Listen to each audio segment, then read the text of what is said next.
శ్రీమన్నారాయణ. అస్మద్గురుభ్యో నమ. శ్రీమతే రామానుజాయ నమ. మంచి మాట తెలుసుకుందాం. ఎంతో గొప్ప చరిత్ర కలిగిన అరుంధతి నక్షత్రం వశిష్ఠ మహాముని ఋషి గురించి వినే ఉంటారు. ఆయన పెళ్లి చేసుకోవడానికి అంతటా తిరుగుతూ ఉంటాడు. అలా తిరుగుతూ ఓ గ్రామానికి వెళ్ళాడు. అది తెలిసి ఆ గ్రామంలోని కన్నెపిల్లలంతా అతన్ని చూడటానికి వచ్చారు. వశిష్ఠుడు కొంచెం ఇసుకను చేతిలోకి తీసుకున్నాడు. ఈ ఇసుకను ఎవరైతే వండి అన్నంగా తయారు చేయగలరా అని అడిగాడు. అయితే ఆ గ్రామంలోని అమ్మాయిల్లో ఎవ్వరూ అది సాధ్యం కాదని చెప్పారు. పక్క గ్రామమైన మాలపల్లి నుంచి వచ్చిన ఒక అందమైన ఆడపడుచు పైకి లేచి నిలబడుతుంది. నేను చేస్తానండి అని అంటుంది. వెంటనే పొయ్యి వెలిగించింది. దానిపై కొండ పెట్టింది. ఎసరు బాగా మరిగిన తర్వాత అందులో ఇసుక వేసింది. ధ్యానం చేస్తూ వంట వండింది. ఇసుక అన్నంగా మారింది. వశిష్ఠుడికి కొండలోని అన్నం చూపిస్తుంది. ఆయనకు కూడా ఈ విషయం బోధపడలేదు. ఆమెనే అరుంధతి. ఆ తర్వాత తినటానికి రమ్మంటుంది అన్నం. వశిష్ఠుడు దానికి అంగీకరించలేదు. వడ్డిస్తాను రండి అన్నా కూడా వశిష్ఠుడు అంగీకరించలేదు. ఆయన తినడం, నన్ను పెళ్లి చేసుకుంటేనే నేను తింటాను అని అంటాడు.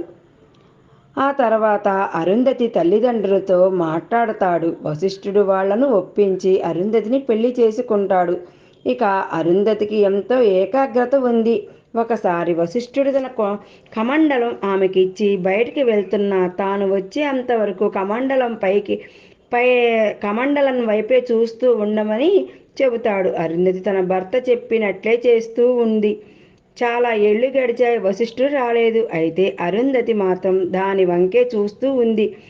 పరపురుషుని కన్నెత్తి చూడని మహాప్రతివ్రత. అయితే ఈ విషయాన్ని గ్రహించిన కొందరు దేవతలు, అమ్మా అరుంధతి, ఆయన ఇన్నాళ్ళైనా కూడా తిరిగి రాలేదు, కాస్త ఇటు చూడమ్మా అంటారు. అయినా ఆమె చూపు మరచలేదు. కొన్నేళ్లు తర్వాత వశిష్ఠుడు వచ్చి అరుంధతి అని పిలిస్తే అప్పుడు ఆయన వైపు చూస్తుంది. తన భర్తను తప్ప పరపురుషుని కన్నెత్తి చూడని మహాప్రతివ్రత అరుంధతి.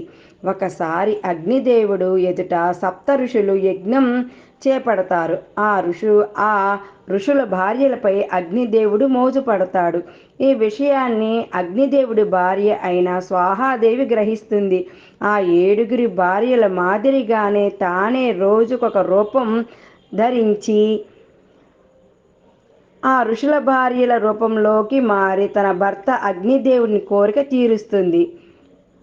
ఇక చివరి రోజైన అరుంధతిని అనుభవించబోతున్నాననే ఆనందంలో ఉంటాడు అగ్నిదేవుడు. కానీ స్వాహాదేవి ఎంత ప్రయత్నించినా అరుంధతి అవతారంలోకి మారలేదు.